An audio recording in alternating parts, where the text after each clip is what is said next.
Hello everyone, welcome back to the channel CodeRec. আমরা আমাদের data structure algorithm প্লেলিস্টের 7ম number লেকচারে চলে এসেছি। In case if you are new to the channel, then I would highly encourage you to access our complete data structure and algorithm playlist. তোমরা আমাদের YouTube channel থেকে আমাদের complete data structure অ্যালগরিদমের প্লেলিস্টে access করে এই সেভ বাটন থেকে প্লেলিস্টটি save করে নেবে। ওকে, আজকে আমরা যে টপিকটি নিয়ে আলোচনা করব সেই টপিকটি হচ্ছে conditionals. So what is a conditional? Conditional হচ্ছে শর্ত সাপেক্ষে কোনো একটা প্রোগ্রাম এক্সিকিউশন। ওকে, সি প্লাস প্লাসে আমরা দুই ধরনের কন্ডিশনাল দেখতে পাই। একটা হচ্ছে গিয়ে ইফ এলস এবং আরেকটা হচ্ছে সুইচ। ওকে, তো আমরা ধীরে ধীরে আসবো। প্রথমে আমরা ইফ এলস নিয়ে আলোচনা করি। So what is if else? নাম শুনে বোঝা যাচ্ছে যে এখানে ইফ এবং এলস এর ঘটনা ঘটবে। অলরাইট, তো ইফ মানে কি? ইফ মানে হচ্ছে যদি। আচ্ছা, দেখো আমি তোমাকে একটু এক্সপ্লেন করি ব্যাপারটা। ধরো আমার ইফ দেওয়া আছে। ওকে, ইফের মধ্যে ফার্স্ট ব্র্যাকেটের ভিতরে একটা কন্ডিশন থাকবে। ওকে, তো এটা মানে কি দাঁড়ায়? এটা মানে বোঝায় যে যদি আমার এই কন্ডিশনটা ব্র্যাকেটের ভিতরে এই কন্ডিশনটা ফুলফিল হয়, তাহলে আমার এটার আন্ডারে যে প্রোগ্রামগুলো থাকবে সেগুলো রান হবে। ওকে, বোঝা গেল ব্যাপারটা? তাহলে দেখো, যদি আমি লিখি for example if 20 is greater than 10, তার মানে কি 20 যদি 10-এর থেকে বড় হয়, দেন একটা second parenthesis, second bracket, opening এবং ক্লোজিং, এবং এর ভিতরে আমাদের প্রোগ্রামটা থাকবে। ধরো আমি এখানে একটা স্ট্রিং প্রিন্ট করতে পারি, সি আউট হ্যালো ওয়ার্ল্ড। ওকে, সো এটা মানে হচ্ছে যে যদি আমার 20 10-এর থেকে বড় হয়, তাহলেই আমার এই হ্যালো ওয়ার্ল্ড প্রিন্ট হবে, আদারওয়াইজ প্রিন্ট হবে না। তাহলে দেখো, লজিক্যালি চিন্তা করে দেখো, 20 কি 10-এর থেকে বড়? অবভিয়াসলি বড়। তার মানে কি আমাদের এই লাইন অফ স্টেটমেন্টটা এক্সিকিউট হবে। ওকে, বোঝা গেল? তো ধরো ফর এক্সাম্পল আমি যদি বলতাম যে 20 is lesser then 10, if 20 is lesser then 10, then print হচ্ছে C out hello world. Okay, তাহলে ইন দিস সিনারিও তখন কি আমাদের হ্যালো ওয়ার্ল্ড প্রিন্ট হইতো? অবভিয়াসলি না। কারণ কি 20 কি 10-এর থেকে ছোট? নো। দেন হচ্ছে গিয়ে এই পোর্শনটুকু তখন আমাদের কম্পাইলার স্কিপ করে যেত। স্কিপ করে এর পরে যে কোডগুলো আছে সেগুলো রান করত। বোঝা গেল ব্যাপারটা? তাহলে দেখো, এই ব্যাপারটা আমরা যদি আমাদের কম্পাইলারে টেস্ট করতে চাই, আমাদের কম্পাইলারে চলে আসছে। দেখো, আমি একটা ইন্টিজার ডিক্লেয়ার করি int x equals to 20, int y equals to 10। Right, তাহলে দেখো আমি যদি বলি if x greater then y, মানে কি এক্স এর ভ্যালু 20, ওয়াই এর ভ্যালু 10, 20 যদি 10-এর থেকে বড় হয়, দেন আমাদের সেকেন্ড ব্র্যাকেটের ভিতরে কন্ডিশনটা কি থাকবে? C out hello world. Okay, তাহলে দেখো আমি যদি এটাকে রান করি, আমাদের স্ট্রিংটা কি প্রিন্ট হচ্ছে? অবভিয়াসলি প্রিন্ট হচ্ছে। দেখো আমি যদি স্টেটমেন্টটা চেঞ্জ করে ঘুরায় দিতাম x is less then y, তাহলে কি আমাদের হ্যালো ওয়ার্ল্ড প্রিন্ট হতো? দেখো আমি যদি রান করি, আমাদের হ্যালো ওয়ার্ল্ড প্রিন্ট হবে না অবভিয়াসলি। কারণ কি, যখন দেখতেছে যে এই ইফের ভেতরে কন্ডিশনটা ফলস, তখন কি হবে? এই সেকেন্ড ব্র্যাকেটের ভিতরে যে স্টেটমেন্টগুলো আছে সেগুলো আমাদের কম্পাইলার স্কিপ করে চলে যাবে।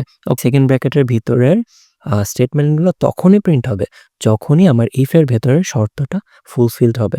অলরাইট, আচ্ছা দেখো তো, যদি আমাদের ইফের ভেতরের শর্তটা ফুলফিল না হয়, তখন কি আমরা কিছু রিটার্ন করতে পারতেছি? তখন আমাদের কম্পাইলার কি ব্ল্যাঙ্ক রিটার্ন করতেছে। ওকে, সো এমন যদি কোনো সিনারিও আসে যেখানে আমরা চাচ্ছি যে ইফের ভেতরের শর্তটা যদি ফুলফিল না হয়, তাহলে অন্য আরেকটা স্টেটমেন্ট যেন প্রিন্ট করে দেখায় আমাদের কম্পাইলার। ওকে, বা অন্য কোনো প্রোগ্রাম যেন রান করে দেখায়। তো সেই কাজটা কিভাবে করতে পারি? সেই কাজটা আমরা খুব ইজিলি করতে পারি এলস ব্লকের মাধ্যমে। ওকে, তাহলে দেখো আমি জাস্ট কি করব, এই ইফ এর নিচে আরেকটা এলস ব্লক লিখবো সিমিলার প্যাটার্নে, সেকেন্ড ব্র্যাকেট দিয়ে ওপেনিং এন্ড ক্লোজিং। ওকে, তার মানে কি, যে ইফ এর ভেতরে যে কন্ডিশনটা আছে এটা যদি ফুলফিল না হয়, তখন হচ্ছে এলস ব্লকের ভেতরে স্টেটমেন্টগুলো এক্সিকিউট হবে। তাহলে ধরো আমি যদি এলস এর ভিতরে লিখি cout condition inside if is not fulfilled. Okay, তাহলে দেখো আমরা যদি এবার এটাকে রান করতে চাই, দেখো if x is less then y, এটা কি ট্রু? না, এটা ফলস। তাহলে কি হওয়া উচিত আমাদের আলটিমেট আউটপুটটা? যে condition inside if is not fulfilled, তার মানে কি যে এই ব্লকটা এক্সিকিউট হইতে পারে নাই, এন্ড তাহলে এই ব্লকটা এক্সিকিউট হয়ে গেছে। আমি যদি আবার এটাকে গ্রেটার দেন করে দিতাম, এটা যদি ট্রু হইতো তখন কি আমাদের এলস ব্লক রান হইতো? না, অবভিয়াসলি না। এই ইফ যদি ট্রু হয় তাহলে শুধু ইফই এক্সিকিউট হবে। তাহলে দেখো এবার যদি আমি রান করি তাহলে আমার হ্যালো বলে প্রিন্ট হচ্ছে। বোঝা গেল ব্যাপারটা? আমরা যদি সামারাইজ করতে চাই তাহলে বলতে পারি যে ইফের ভেতরে যে কন্ডিশনটা থাকবে সেই কন্ডিশনটা যদি ফুলফিল হয় তাহলে ইফ ব্লকের স্টেটমেন্টগুলো এক্সিকিউট হবে এবং অন্য স্টেটমেন্টগুলো এক্সিকিউট হবে না। ওকে, বাট এই ব্লকের কন্ডিশনটা যদি ফলস হয় তখন এলস ব্লকের স্টেটমেন্টগুলো এক্সিকিউট হবে, বাট ইফ ব্লকের স্টেটমেন্টগুলো এক্সিকিউটেড হবে না। ঠিক আছে, পুরো ব্যাপারটা আমরা একটা সুন্দর এক্সাম্পল দিয়ে এখন দেখবো। ওকে, ধরো যে আমি একটা এইজ ডিক্লেয়ার করলাম, সেটা হচ্ছে গিয়ে ধরো 40। ওকে, এখন আমি বলতেছি if age is greater than equal 18। ওকে, যদি বয়সটা 18 সমান অথবা বড় হয় তাহলে আমরা জাস্ট প্রিন্ট করব যে ইউ আর অ্যান অ্যাডাল্ট। ওকে, আর যদি সমান না হয় তাহলে কি হবে? তখন কোথায় যাবে আমাদের আউটপুটটা?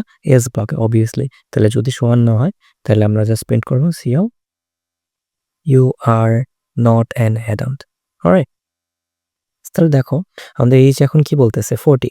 তাহলে এটা যদি আমরা রান করি তাহলে আমাদের obviously you are an adult print হওয়ার কথা, এবং হয়েছেও তাই, তাই না? তাহলে দেখো আমরা খুব easily if else block use করে আমাদের কন্ডিশনাল বা শর্ত সাপেক্ষ স্টেটমেন্টগুলো ইউজ করতে পারি। ওকে, এখানে আমাদের আরেকটা ব্লক কাজে লাগে খুব বেশি, সেটা হচ্ছে গিয়ে এলস ইফ। ওকে, এলস ইফটা কি? এলস ইফটা তুমি ধরে নিতে পারো ইফ এবং এলস এর মাঝামাঝি কোনো একটা জিনিস। ওকে, ধরো এমন একটা কোনো সিনারিও আসলো যেখানে আমার মধ্যবর্তী একটা কন্ডিশন আছে, যেটা হচ্ছে ইফ এর মধ্যে আমি ফেলতে পারতেছি না, এলস এর মধ্যেও ফেলতে পারতেছি না, নতুন একটা কন্ডিশন উদয় হচ্ছে। ওকে, ইন দ্যাট কেস আমি কি করতে পারি? ইন দ্যাট কেস আমি এলস ইফ ব্যবহার করতে পারি। ওকে, দেখো এলস ইফটা কিভাবে ব্যবহার করতে পারি।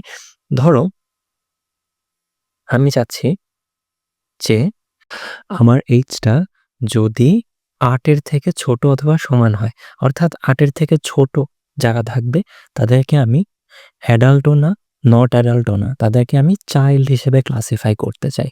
তাহলে দেখো যদি আমি বলি age is lesser than equal 8, তাহলে আমি জাস্ট সিম্পলি তাদেরকে বলবো যে ইউ আর আ চাইল্ড। ওকে, বোঝা গেল? তাহলে দেখো এখানে কি হচ্ছে জিনিসটা বোঝার চেষ্টা করি। যদি আমাদের এইজ 18 থেকে বড় অথবা সমান হয় তাহলে ইউ আর অ্যান অ্যাডাল্ট। যদি আমাদের এইজ 8 এর থেকে ছোট অথবা সমান হয় তাহলে ইউ আর এ চাইল্ড। আর যদি এই দুইটার কোনোটাই না হয়, ওকে, তার মানে কি যে 8 এর থেকে ছোট অথবা সমান না এবং 18 থেকেও বড় অথবা সমান না। ঠিক আছে, তার মানে কি 8 থেকে 18 মধ্যবর্তী একটা পর্যায়। তার মানে কি 8 এর থেকে বড়, তার মানে 8 আর 18 মাঝামাঝি যে পর্যায়টা সেটাকে সেটাকে আমরা বলতেছি যে নট অ্যাডাল্ট। তার মানে এই দুইটাই যদি এক্সিকিউট না হয় তাহলে কোন পোর্শনটা বাকি থাকে? 8 এবং 18 মধ্যবর্তী। তাহলে ওই পোর্শনটাকে আমরা বলতেছি you are not an adult. Okay, তাহলে দেখো আমরা যদি এটাকে রান করি তাহলে আমাদের প্রিন্ট হচ্ছে যে you are an adult, cause আমাদের এইজ কত? 40। দেখো এইজকে যদি আমি চেঞ্জ করে 5 করে দেই তাহলে সিম্পলি আমাদের কি প্রিন্ট হচ্ছে? You R a child. আর এইজকে যদি আমি 8 এবং 18 মাঝামাঝি কোনো একটা নাম্বার দিই, ধরো যে 15, তাহলে আমাদের কি প্রিন্ট হবে? তাহলে আমাদের প্রিন্ট হবে you are not an adult. পুরো ইফ এলসকে যদি সামারাইজ করতে চাই তাহলে আমরা বলতে পারি যে 3টা ব্লক পাই আমরা। প্রথমটা হচ্ছে ইফ, যার ভিতরে একটা কন্ডিশন থাকবে যেটাকে আমরা বলি ধরো কন্ডিশন 1।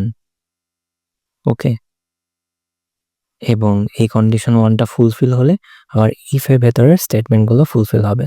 তো এখানে আমরা বলতে পারি যে স্টেটমেন্ট 1, ওকে, অ্যান্ড তারপরে ব্লকটা কি? Else if. Okay, else if এটার ভিতরে আরেকটা কন্ডিশন থাকবে। ওকে, এটাকে আমরা নাম দিলাম ধরো কন্ডিশন 2। তো ইফ যদি এক্সিকিউট না হয় তাহলে এলস ইফ এক্সিকিউট হবে, আর এলস ইফ যদি এক্সিকিউট হয় তখন এলস ইফ এর ভেতরে যে স্টেটমেন্টটা থাকবে এটাকে ধরো আমরা নাম দিলাম স্টেটমেন্ট 2, সেটা এক্সিকিউট হবে। এখন ইফও এক্সিকিউট হচ্ছে না, এলস ইফও এক্সিকিউট হচ্ছে না, তখন আমাদের বাকি কি থাকবে? তখন আমাদের বাকি থাকবে এলস। মানে এই দুইটা বাদে, অর্থাৎ এই কন্ডিশন 1 আর কন্ডিশন 2 বাদে বাকি যে কন্ডিশনগুলো আছে সেই সবগুলো কন্ডিশনের জন্য আমাদের এলস খাটবে। তখন এলস এর ভিতরে যে স্টেটমেন্ট থাকবে, ধরো এটাকে নাম দিলাম স্টেটমেন্ট 3, সেইটা রান হবে। ওকে, বোঝা গেল ট্রিটা। এখন এখানে একটা প্রশ্ন আসতে পারে, সেটা হচ্ছে গিয়ে এলস ইফ, এটা কি আমরা জাস্ট একবারই ব্যবহার করতে পারবো? না, এই এলস ইফকে আমরা যত খুশি ততবার ব্যবহার করতে পারবো। ধরো আমার কাছে আরো কন্ডিশন আছে, 2 এর পরে 3, 4, 5, 6, আরো অনেকগুলো কন্ডিশন আছে। তখন কি করব? আমি তো এখানে ডেমনস্ট্রেট করলাম যে জাস্ট 3টা কন্ডিশন দিয়ে দেখাচ্ছি। আরো যদি কন্ডিশন থাকে তখন কি করব? তখন আমি এই একটা এলস ইফ এর পরে আরো এলস ইফ বসায় করতে পারবো। ধরো আরেকটা এলস ইফ, আরেকটা এলস ইফ, আরেকটা এলস ইফ, এভাবে যত খুশি তত এলস ইফ করে লাস্টে হচ্ছে এলস বসাবো, বসিয়ে আমাদের পুরো প্রোগ্রামটাকে কমপ্লিট করব। এটা নিয়ে আমরা বিস্তারিত আরো ফার্দার পরবর্তী ভিডিওগুলোতে আলোচনা করব। পরবর্তীতে আমরা যে টপিকটা নিয়ে আলোচনা করব সেটা হচ্ছে সুইচ। সুইচ হচ্ছে আমাদের আরেকটি কন্ডিশনাল বা কন্ডিশনাল লেখার আরেকটা উপায়। আগে আমরা শিখে এসেছি ইফ এলস, এবার আমরা শিখবো সুইচ। দেখো সুইচের স্ট্রাকচারটা কিরকম, প্রথমে হচ্ছে গিয়ে সুইচ লিখতে হয়, এরপরে একটা ফার্স্ট ব্র্যাকেটের ভিতরে এক্সপ্রেশন থাকতে হয়। ওকে, তো এক্সপ্রেশনটা কি? দেখো এটা কোনো শর্ত না, এখানে একটা এক্সপ্রেশন থাকবে যেটা ন্যাচারালি একটা ভ্যারিয়েবল হয়। কোন ভ্যারিয়েবল? যে ভ্যারিয়েবলটা নিয়ে আমরা কাজ করতেছি। ফর এক্সাম্পল এখানে যদি আমাদের ইন্টিজার থাকে, ইন্টিজার ধরো যে এইচ, তাহলে এই এক্সপ্রেশনের ভিতরে এই এইচটা থাকবে। ওকে, এরপরে হচ্ছে একটা সেকেন্ড ব্র্যাকেট থাকে, সেকেন্ড ব্র্যাকেটের ভিতরে আমাদের কোডগুলো থাকে। ওকে, সেকেন্ড ব্র্যাকেটের ভিতরে ধরো কেস থাকে, এখানে কেস আকারে সাজানো থাকে। কেস মানে কি? আমরা এক্সপ্রেশনের ভিতরে যেই ভ্যারিয়েবলটা ইনপুট করতেছি সেই ভ্যারিয়েবলের ডিফারেন্ট আউটপুট। ফর এক্সাম্পল ধরো আমি যদি এইজ ইনপুট করি এক্সপ্রেশনের ভিতরে, তাহলে এইজ কি একটা ইন্টিজার, তাই না? তাহলে কেস মানে হচ্ছে গিয়ে এই এইজের ডিফারেন্ট আউটপুট, ডিফারেন্ট ইনপুট। ওকে, ধরো এইজ আমার 1 হইতে পারে, H2 হইতে পারে, H3 হইতে পারে। ইন দ্যাট কেস তখন আমরা ওই ইনপুটগুলোকে কেসের মধ্যে রাখবো, ঠিক আছে?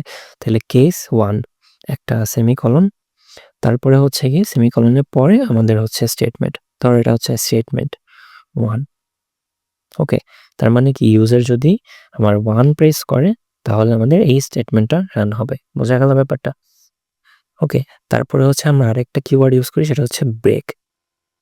ঠিক আছে, ব্রেক কেন ইউজ করতে হয় এটা আমি এখন ডিটেলসে বলবো না, আমরা যখন লুপ নিয়ে পড়াশোনা করব তখন আরও ডিটেলসে জানবো। ফর নাও জেনে রাখো যে প্রত্যেকটা কেসের শেষে একটা করে ব্রেক লাগাইতে হয়। ওকে, দেখো কেস 1 হয়ে গেল, আমি আরও কেস ইচ্ছা মতো লাগাইতে পারি, তাই না? ধরো আমি সেকেন্ড কেস লাগলাম কেস 2, এটার ভিতরে থাকবে স্টেটমেন্ট 2, তারপরে কি? তারপর হচ্ছে ব্রেক। ওকে, বোঝা গেল ব্যাপারটা? সিমিলারলি আমি কেস 3, কেস 4 ইচ্ছা মতো ইউজ করতে পারি। ওকে, দেখো আমি আরেকটা জিনিস দেখাইতে ভুলে গেছি, সেটা হচ্ছে গিয়ে প্রত্যেকটা কেস লেখার পরে লাস্টে একটা থাকবে হচ্ছে ডিফল্ট। ওকে, ডিফল্টটা কি জিনিস মনে আছে আমাদের? ইফ এলস এর বেলায় কি হতো? ইফ এলস এর বেলায় আমাদের ইফ এবং এলস ইফ এর ভেতরে যে কন্ডিশনগুলো ছিল, এই কন্ডিশনগুলো যদি ফুলফিল না করে তাহলে বাদ বাকি কন্ডিশনগুলো কিসের আন্ডারে পড়ে? এলস এর আন্ডারে পড়ে।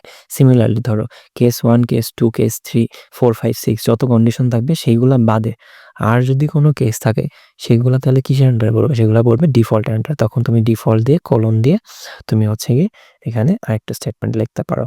সেটা হচ্ছে এক্সিকিউট হবে কখন?